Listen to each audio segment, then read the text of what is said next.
오늘은 대림절 둘째 주일입니다. 지난주에는 기다림이 무엇인지를 말씀드렸다면 오늘은 그 기다림의 방법과 내용에 대해서 말씀을 드리고자 합니다. 대림절이 우리를 향해서 오시는 예수님을 향해서 나아가는 절기라면 그 예수님은 유대인이건 이방인이건 남성이건 여성이건 지식인이건 지식이 없는 사람이건 차별 없이 자신의 일에 성실한 사람의 일상으로 찾아오셨습니다.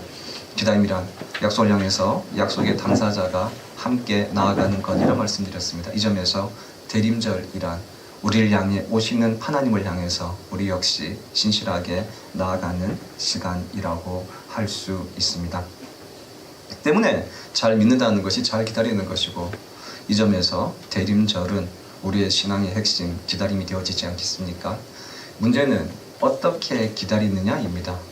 말씀드렸듯 지난주에 기다림이란 우리의 삶의 자리에서 일상을 성실히 살아가는 것이라면 오늘은 여기에 더해서 성실히 살아간다는 것이 어떤 의미인지 더 자세히는 기다리는 것을 넘어서서 잘 기다리는 것이 무엇인지를 나누고자 합니다. 예수님은 일상의 한 가운데로 오십니다. 일상이란 단어의 사전적 의미는요, 매일 반복되는 보통의 일입니다. 그렇다면 일상이란 두 가지로 구성되어집니다. 첫째는 매일, 즉 하루의 시간입니다. 하루라는 시간은 지구가 스스로 한 바퀴를 도는 시간으로서 하루를 24등분으로 나누면 시간의 단위인 1시간이 되어집니다. 그리고 이 1시간을 60으로 나누면 1분, 또 이 1분을 60으로 나누면 1초가 되어집니다. 일상이란 1분, 1초, 1시간이 쌓여서 만들어지게 되어집니다. 다른 하나는 보통의 일의 반복이라고 할 수 있습니다. 일상이란 반복하는 것인데 그 반복이 매우 특별한 일을 반복하거나 매우 어려운 일을 반복하는 것이 아니라 보통의 일, 우리가 매일매일 수행하는 것, 잠자는 것, 일어나는 것, 밥을 먹는 것, 그리고 학교와 직장을 가는 것, 청소를 하는 것, 이러한 것들을 반복하는 것이라는 것입니다. 여러분, 그리고 이러한 일상들이 쌓여서 인간의 일생이 되어집니다. 그러면 인간의 일생이란 일상을 살아간 시간의 축적이라고 할 수 있습니다. 이 점에서 일상이라고 하면 시간의 건축술입니다. 그렇다면 여러분, 대림절은 우리 핵심 기다림이 되어지지 않겠습니까? 문제는 어떻게 기다리느냐입니다. 기다림은 우리의 삶의 자리에서 성실히 살아가는 것이라면 오늘은 여기에 더해서 성실히 살아간다는 것이 어떤 의미인지 더 자세히는 기다리는 것을 넘어서서 잘 기다리는 것이 무엇인지를 나누고자 합니다. 예수님은 일상의 한 가운데로 오십니다. 일상이란 단어의 사전적 의미는 매일 되는 보통의 일. 그렇다면 일이란 두 가지로 구성되어집니다. 첫째는 매일, 즉 하루의 일입니다. 하루라는 지구가 스스로 한 바퀴를 도는 시간으로서 하루를 24등분으로 나누면 시간의 단위인 1시간이 되어집니다. 그리고 이 1시간을 60으로 나누면 또 이 1분을 60으로 나누면 1초가 되어집니다. 일상이란 1초, 1시간 만들어 되어집니다. 다른 하나는 보통의 일의 반복이라고 할 수 있습니다. 일상이란 반복하는 것이, 반복이 매우 특별한 일을 반복하거나 매우 어려운 일을 반복하는 것이, 매일 관심은요, 예수님 탄생 이전이 아니라 예수님 탄생 이후부터의 시간이었습니다. 그리고 그 시간들은 되게 중세 이후에 라틴어가 학문적이고 종교적이고 철학적이고 세계의 언어가 되어지고 난 다음에 보편적으로 사용되어졌습니다. 때문에 이제 AD라는 라틴어를 사용하게 되어졌죠. 반대로 이제 기원 전 예수님의 탄생 이전의 역사들은 영미권에서 보편적으로 연구하기 시작하게 되어지면서 사용되어진 단어입니다. 그러니까 영어가 세상에 보편적으로 사용되어진 시대 때 만들어졌다는 것이죠. 그래서 이제 BC는 영어가 되어졌습니다. 저도 이번에 설교 준비하면서 처음 알았습니다. 어쨌건 이제 그런 연유가 있다라고. 근데 여러분 중요한 것은 BC가 영어이고 AD가 라틴어로 사용되었다는 것이 아니라 예수님의 탄생이라는 것 자체가 인류 역사를 그 이전과 이후로 나누는 결정적인 순간이라는 것 아니겠습니까? 때문에 예수님의 탄생을 시간의 중심이라고 합니다. 그런데 바울은요, 이러한 결정적인 순간을 표현하는 단어로서 하나님의 특별한 데를 나타낸 단어인 카이로스가 아니라 크로노스라는 단어를 씁니다. 이렇게 본다면 예수님의 탄생은요, 많은 사람들의 출생과 동일한 그냥 일반적인 하나의 사건처럼 보여집니다. 그런데 예수님의 탄생이 얼마나 중요한지를 너무나 잘 알고 있었던 바울은요, 예수님의 탄생을 조금 다른 방법으로 강조합니다. 그것이 때가 참에라는 표현입니다. 이 말을 헬라어 성경에서 직역하면 시간이 가득 차서 흘러 넘쳐서 몰려온다, 이런 의미입니다. 역사라는 그릇에 하나님의 뜻이 차고 가득 차서 흘러 넘쳐오는 상황. 이 하나님의 역사가 베들레헴의 말구유에 차고 켜켜이 쌓여서 가득 차서 인류에게 흘러 넘쳐서 밀려오는 홍수와 같은 상황을 표현하고 있다고 하는 것입니다. 이 때가 찼습니다. 예수님께서 역사의 한가운데로 오실 수 있는 모든 상황이 준비되어졌습니다. 그 상황은요, 크로노스의 시간들이 쌓여서 만들어진 것입니다. 세례요한의 탄생으로 인해서 말라기가 예언했던 그 예언이 성취되었습니다. 그리하여 예수님이 오실 길이 준비되어지고 있습니다. 헬라 제국과 로마 제국으로 이어지는 급격한 변화는요, 사람들의 마음에 불안을 만들었고, 이 불안을 이겨낼 수 있는 강력하고 새로운 그러한 종교들을 기다리게 만들었습니다. 일례로 여러분들 2004년도에 러시아의 비슬란이라는 지역에서 이슬람 극단주의자들에 의해서 학교가 테러당하는 사건이 있었습니다. 러시아의 학교는 초등학교에서 중학교, 고등학교까지 같은 건물에서 생활하게 되어지고 배우게 되어집니다. 그 테러로 인해서 364명의 학생들이 죽었고 753명의 학생들이 부상을 당했습니다. 그리고 그때가 2004년 9월 1일에서 3일이었습니다. 그리고 이제 얼마 지나지 않아서 10월달 지나서요, 이렇게 러시아 카프카즈 지역의 선교사들과 학생들과 통화를 할 수 있는 기회를 가졌었습니다. 이렇게 말을 합니다. 그 사건이 있고 나서 베슬란 지역에 아이들의 부활을 이야기하고 있는 이상한 종교들이 매우 많이 생겨나고 있다는 것이었습니다. 이런 사람이 자기의 이성이나 혹은 삶으로 감당하기 어려운 일들을 겪게 되어지면, 급격한 변화를 겪게 되어지면 그것을 이겨낼 수 있는 새로운 무언가들을 강력하게 열망하게 되어집니다. 고대 사회는 도시국가들 혹은 작은 나라들이었습니다. 그런데 헬라와 로마로 이어지는 이러한 커다랗고 거대한 나라들이 생겨나게 되어지면서 도시국가들은 급격하게 흔들리게 되어졌었고, 그러한 불안들을 이겨내고자 하는 강력한 종교에 대한 열망들이 생겨나게 되어졌다라고 하는 것입니다. 동시에 세상은 헬라어라는 하나의 언어를 사용하고 있었고, 도시들은 발달되어졌고 도로로 연결되어져서 하나의 세상이 만들어져 버렸습니다. 그리고 그 길을 통해서 복음이 전파되어질 준비가 되어졌습니다. 여러분, 이것이 긴 시간 동안 이 크로노스의 시간들이 쌓여서 만들어낸 때가 참에 카이로스의 순간입니다. 여러분, 그렇다면 하나님의 시간, 카이로스의 시간은요, 일상의 시간, 이 크로노스의 시간들이 쌓여서 만들어내는 시간이라고 할 수 있습니다. 여러분, 하나님의 시간은 일상의 시간이 축적되어져서 만들어지는 시간입니다. 에베소서는요, 바울이 에베소 교회에 보낸 편지입니다.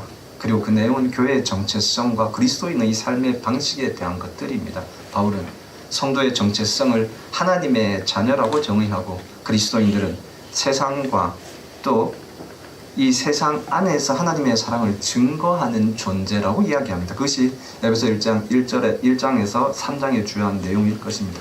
이를 위해서 그리스도인들은 가정과 직장 그리고 세상에서 세상 사람들보다 보다 더 높은 윤리의식을 가지고 살아야 된다고 증거해 주고 있습니다. 이것이 에베소 4장과 5장의 중요한 내용 아닙니까? 바울은 파격적이게도요, 이러한 삶을 하나님의 사랑을 받는 하나님의 자녀와 같이 하나님을 본받는 사람이 되라 라고 선언합니다. 자녀들이 부모를 닮아가는 것처럼 하나님의 자녀는 하나님을 닮아야 한다는 것입니다. 구체적으로 아내와 남편, 자녀와 부모, 종과 상전의 관계에서 세상 사람들보다 더 높은 윤리의식을 가지라고 말했던 바울은 본문에서요, 그리스도의 일상의 삶에 대해서 이야기합니다. 그러면 그것을 넘어서서 그리스도인들이 일상의 삶을 어떻게 살아가야 하겠느냐 하는 것이죠. 본문에서 바울은요, 그리스도인들이 자세히 주의해서 일상을 살아갈 것을 지혜라고 말을 합니다. 성경에서 지혜라고 하는 것은 하나님의 뜻이 무엇인지를 깨닫는 것인 동시에 그것을 이룰 수 있는 능력, 곧 실천적 지혜를 의미합니다. 성경의 지혜는 이론적인 동시에 실천적이라는 것입니다. 때문에 바울이 이어서 어떻게 행할지를 자세히 주의하라라고 말을 하고 있는 것입니다. 지혜의 목적이 하나님의 뜻이 무엇인지를 깨닫고 행하는 것이라면 어떻게 행해야 되는지가 중요하다는 것이죠. 그래서 바울은 행하다라는 표현을 헬라어로 페리파테오라는 단어를 씁니다. 이 단어가요, 가까이를 의미하는 전치사 페리와 걷다를 의미하는 동사 파테오가 합쳐져 있는 것입니다. 그래서 이 행하다라는 단어를 직역하면 가까이 걷다 이런 말입니다. 그러니까 우리가 행하는 것, 우리가 행동하는 것들을 가만히 살펴보시면 우리는 걸을 때 가까이 가고 싶은 사람, 혹은 가까이 가고 싶은 공간, 혹은 가까이 가서 성취하고 싶은 그 무엇인가를 향해서 살아가고 있지 않습니까? 때문에 바울은요, 페리파테오, 가까이 걷다라는 단어를 쓰고 있습니다.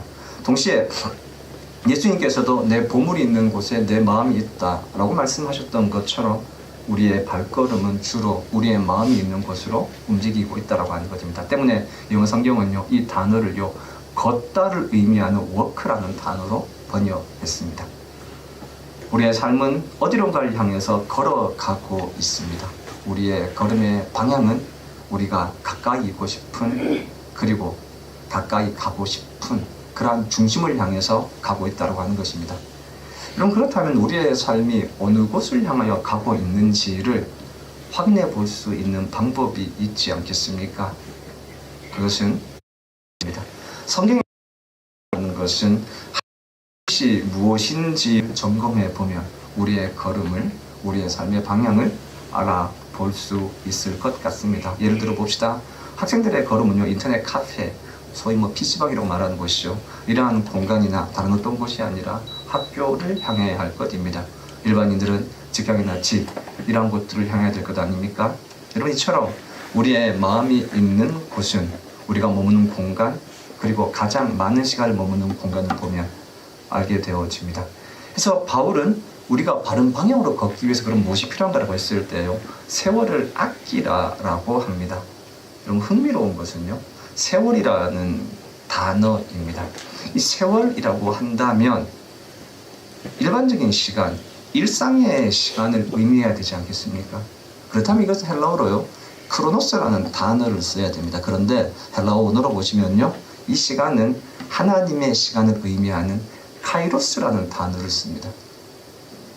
바울이 되게 묘하지 않습니까? 때가 참에 하나님께서 역사의 한가운데로 오신 특별한 순간을 말할 때는 카이로스가 아니라 크로노스로 썼다면, 일상의 시간을 이야기하는 세월을 아끼라라고 하는 표현에서는 일상적 시간인 크로노스가 아니라 하나님의 시간을 의미하는 카이로스를 썼다는 겁니다. 매우 흥미롭다고 할 수 있습니다. 이어 세월을 아끼라 했을 때 아끼다라는 표현은요, 엑사보라도라는 단어입니다. 이 단어는요, 뭐뭐로부터 구출하다, 해방하다, 건져내다 이런 말입니다. 고대 사회에서는 아고라라고 하는 광장에서 노예의 매매가 이루어졌습니다. 동시에 노예에 대한 해방 역시도 그러한 공간에서 이루어졌습니다. 그리고 그 노예를 해방하기 위해서는 어떤 일정한 대가를 지불해야 됩니다. 여러분, 이것이 엑사고라조라는 단어의 또 다른 의미입니다. 그러니까 시간을 건져내는 것, 노예 상태로부터 구원하는 것, 건져 올리는 것입니다. 여러분, 그렇다면 이 세월을 아끼라라는 문장을 직역하면 이럴 수 있지 않겠습니까? 대가를 지불해서 하나님의 시간으로 만들라라고 하는 것입니다. 우리는 바울이 말했던 두 개의 문장을 통해서 카이로스라는 하나님의 시간과 크로노스라는 일상의 시간 사이에서 있어지는 특별한 관계를 알게 되어집니다. 하나님의 시간인 카이로스의 순간은요, 일상의 시간인 크로노스가 쌓이고 쌓여서 만들어지는 특별한 순간이라는 것입니다. 동시에 크로노스의 시간은요, 대가를 지불해서 의미 있는 시간으로 채울 때 비로소 하나님의 특별한 순간 카이로스의 시간이 되어진다라는 것입니다. 여러분, 성탄절은 하나님께서 역사의 한가운데로 임하신 특별한 시간 카이로스의 순간입니다. 그 순간은 일상의 시간 크로노스의 시간이 쌓이고 쌓여서 만들어졌습니다. 그렇다면 대림절은 크로노스의 시간을 쌓아서 카이로스의 순간을 만들어가는 절기라고 할 수 있을 것입니다. 여러분, 이 점에서 대림절 역시 시간의 건축술이라고 할 수 있습니다. 바울은 3차 선교 여행을 마치고 유대인들이 당했던 어려움들을 구원하기 위해서 구제금을 전달하고자 예루살렘으로 내려갔습니다. 그러다가 유대인들에 의해서 바울이 예루살렘 성전을 모독했다라는 죄목으로 체포당하게 되어집니다. 사도행전 21장 기록되신 내용 아닙니까? 이후에 바울은 가이사랴에 있는 총독 안토니오 펠릭스에 의해서 재판을 받게 되어집니다. 이 재판에서 유대인들은 더둘라라는 변호사를 선임하여서 바울이 로마에 해를 끼치고 있는 정치범이라는 논리로 바울을 정죄하고자 합니다. 예수님께서 십자가에 못 박혀 죽으셨고 그것이 로마의 시각으로 본다면 정치범의 죽음이라면 예수를 따르는 바울 역시도 그러한 사람이다라고 하는 논리였습니다. 그러나 총독 펠릭스는 바울이 죄가 없다는 것을 확신했고 또 그를 놓아주고자 했지만 매우 묘하게도 유대인들의 환심을 사기 위해서 판단을 유보해버리고 맙니다. 그러다가 클라우디우스 황제를 이어서 네로가 로마의 황제가 되어져 버리자 펠릭스는 총독에서 파면되어지고 그의 후임으로 베스토가 부임하게 되어집니다. 첫째 총독으로 부임한 베스토는요, 그 이전에 밀렸던 일들을 빨리 처리하고 싶었습니다. 그 가운데 하나가 바울에 대한 재판이었습니다. 그럼에도 불구하고 이 사이의 시간이 2년이라는 긴 시간이 흘렀음에도 불구하고 유대인들은 바울에 대한 입장을 전혀 바꾸지 않았습니다. 이내 시간 동안 유대인들은 계속해서 한 사람을 죽이기 위해서 그들의 크로노스의 시간을 쌓고 쌓아가고 있었던 것입니다. 반대로 바울은 이내 시간 동안 계속하여 하나님의 일에 자신의 시간을 투자했습니다. 바울은 로마인이었지 않습니까? 때문에 재판 중이라 할지라도 최소한의 자유는 보장받을 수 있었습니다. 이내 시간 동안 바울은 수인의 몸으로서 자신을 찾아오는 사람들을 만나고 복음을 전했습니다. 또 그 시간 동안에 자신의 선교 사역을 돌아보는 시간을 가지게 되어집니다. 그리고 자신을 향한 하나님의 뜻이 무엇인지 분명하게 발견하게 되어집니다. 때문에 베스토 총독이 자신이 죄가 없다는 것을 확인해주고 놓아주고자 했지만 황제에게 상소함으로 로마로 가기로 결단합니다. 로마 시민권자는 황제에게 재판받을 수 있는 자격이 있었기 때문입니다. 이처럼 바울은 자신의 모든 시간을 투자해서 자신의 자유보다 하나님의 뜻을 선택했습니다. 이러한 선택의 이면에 바울이 가이사랴 감옥에서 보냈던 인내 시간이 있었다고 말씀드렸습니다. 바울은 다메섹 도상에서 하나님을 만났던 순간에 이 사람은 내 이름을 이방인과 임금들과 이스라엘 자손에게 전하기 위하여 택한 나의 그릇이다 라는 소명을 받았습니다. 바울은 이 소명을 따라 하신 직후부터 그의 모든 삶을 걸고 하나님의 뜻을 이루는데 그의 크로노스의 시간을 투자했습니다. 바울은 세 번의 선교여행을 통해서 소아시아 지역을 넘어서서 유럽에 이르기까지, 유대인은 물론이고 이방인에 이르기까지 복음을 증거했습니다. 또 감옥에서 2년의 시간 동안에 펠릭스와 베스토라는 총독에게도 복음을 전하는 기회를 가졌습니다. 그가 받았던 소명처럼 이방인과 임금들에게 지난 시간 동안에 하나님의 말씀을 증거했다라고 하는 것입니다. 사도행전은 이런 바울의 모습을요, 말씀에 붙잡혀 있었기 때문에 가능했다라고 증거합니다. 사도행전 18장 5절의 말씀에 의하면 바울이 하나님의 말씀에 붙잡혀 유대인들에게 예수는 그리스도라 밝히 증거했다라고 말해 줍니다.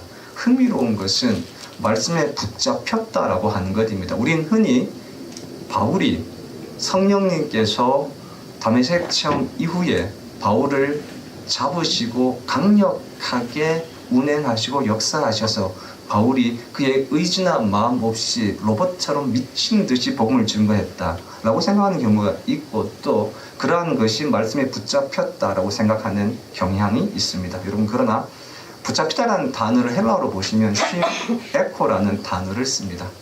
헬라에서 쉼 혹은 쉼이라는 단어는요, 함께라는 의미입니다. 에코는요, 붙잡다입니다. 이 바울이 하나님의 말씀에 붙잡혔다라고 하는 것은 다메섹 체험 이후에 하나님께서 바울을 잡으셨고, 하나님이 잡으셨던 그 손을 바울 역시도 잡았고 놓지 않았다라는 것입니다. 그리고 바울이 잡았다라는 그 의미는요, 그의 시간을, 그의 에너지를 집중하여 이 사역에 투자했다라고 하는 것입니다. 이렇게 그가 지나왔던 시간을 돌아보니요, 그에게 선명하게, 보다 더 선명하게 새겨지는 하나님의 말씀이 있었습니다. 여러분, 그것이 로마였습니다. 지리적인 땅끝이 스페인의 지브롤타 해협 근처였다면 정치적 땅끝은 로마였습니다. 그리고 그 로마가 복음화되어진다면 당시 사람들이 세계라고 알고 있었던 로마라는 소아시아 지역을 넘어선 유럽은 복음화되어졌을 것입니다.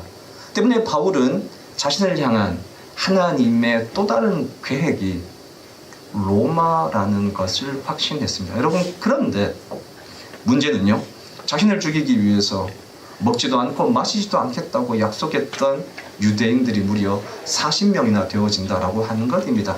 이러한 상황에서 안전하게 로마로 갈 수 있는 방법은 무엇이겠습니까? 여러분, 그것은 로마 군인들의 호의를 받으면서 로마로 가는 것입니다.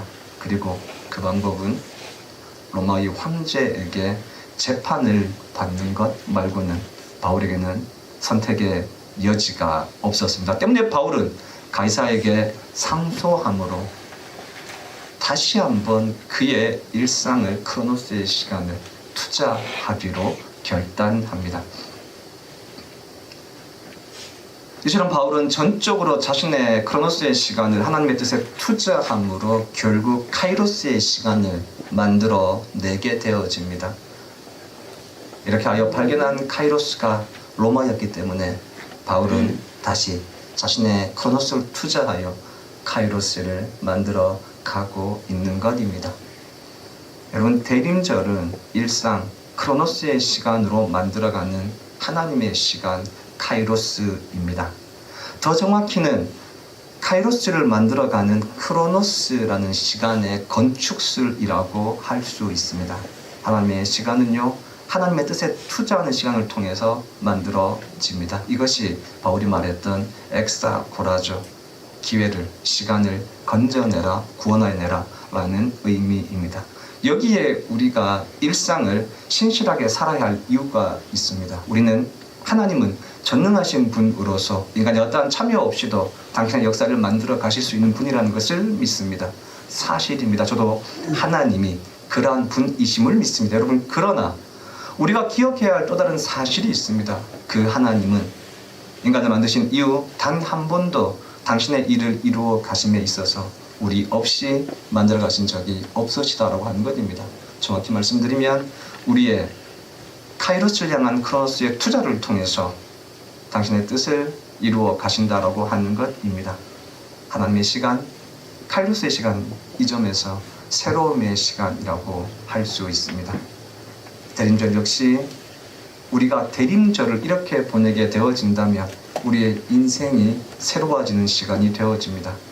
모든 사람은 더 나은 삶, 새로운 인생을 살기를 원합니다.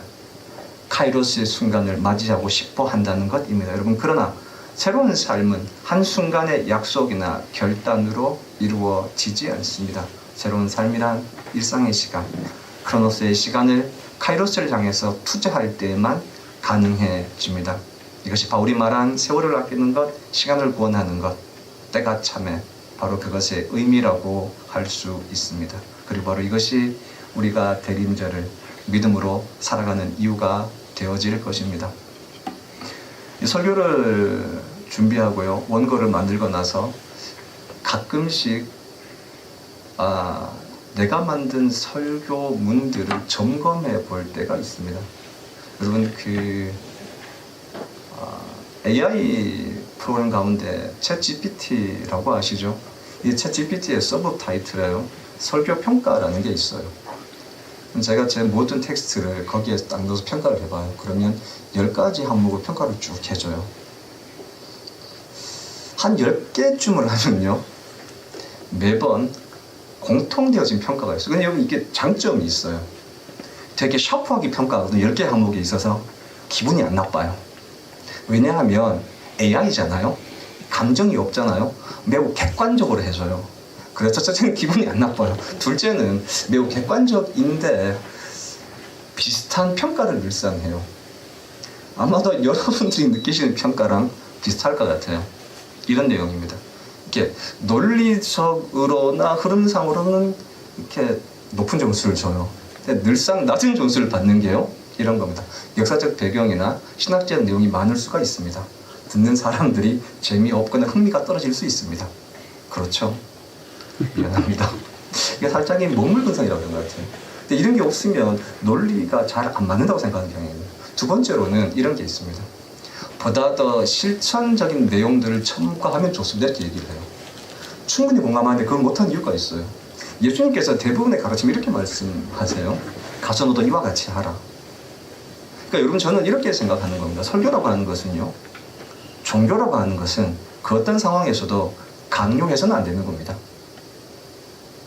저는 제 설교가 강요가 되어서는 안 된다고 생각해요. 최대한 이것이 하나님의 말씀이다 라는 것까지가 제가 할 수 있는 범위라고 생각해요. 그러면 그 설교를 듣고 개인의 삶에서 결단해서 살아내고 완성하는 건 제 몫인 동시에 여러분의 몫이라는 것이죠. 여러분, 그래서 오늘의 설교에서도 그럼 우리가 어떻게 하면 카이로스의 시간을 위해서 크로노스의 시간을 투자할 것인가 얘기할 수 있어요. 되게 쉽게 대림절 새기도 나옵시다, 하루에 1시간 기도합시다, 할 수 있어요. 그렇지 않습니까? 얼마나 쉽습니까? 그러나 그렇게 하고 싶지 않습니다. 왜냐하면 하나님의 말씀 앞에서 신앙이라고 하는 것은 하나님 내게 주신 은혜를 따라서 결단하고 완성하는 거예요. 그래서 늘상 똑같은 평가를 받음에도 불구하고 너무 세세하고 구체적으로 여러분들의 삶을 뭐 이렇게 합시다라고 말하지 않는 이유가 여기에 있습니다. 여러분, 오늘도 바울이 말한 걸 그대로 말씀드리고 싶습니다. 여러분, 대림절은요, 하나님의 역사의 한가운데 오신 순간, 카이로스의 순간을 향해 걸어가는 크로노스의 순간이에요. 그리고 이 크로노스의 순간을 잘 걸어가야만 카이로스 시간을 만들 수 있습니다. 여러분의 삶의 자리에서 거기가 어디든지 간에 여러분들의 삶의 자리에서 그 크로노스의 시간을 신실하게 잘 살아가시길 바랍니다. 이 크로노스의 시간이 쌓여서 결국엔 카이로스가 되는 겁니다. 이것이 때가 참회가 되는 것이고 그것이 하나님의 역사가 되는 겁니다. 여러분, 그래서 이런 얘기를 제법 듣습니다. 목사님 설교를 따라가기 힘듭니다. 오케이, 따라오기 힘듭니다. 그럴 수 있습니다, 여러분. 그리고 뭔가 제 삶을 어떻게 살아야 될지 잘 모르겠습니다. 그것도 그럴 수 있습니다. 그럼에도 불구하고 여러분, 그렇게 듣고 고민하는 것 자체가 설교 아니겠습니까? 내가 하나님 앞에 어떻게 살아야 되는가 라는 것을, 내 삶에서 이 말씀을 어떻게 구해내야 될 것인가 라는 것을 고민하는 것, 이것이 신앙 아니겠습니까? 내게도 그렇고 여러분에게도 그렇고 이러한 것들은요, 숙제로 주어지는 것입니다. 여러분, 그래서 설교는 강대상에서 선포되어지지만 여러분들의 삶의 자리에서 완성되어지는 것입니다. 이 말씀과 함께 여러분들의 삶의 자리에서 오늘의 설교를 완성해 주시기 바랍니다. 그리고 여러분들의 결단과 고백과 삶이 결국 정답일 겁니다. 우리 같이 찬양을 드리겠습니다. 고도서서 2만년.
결단의 기도를 드리겠습니다.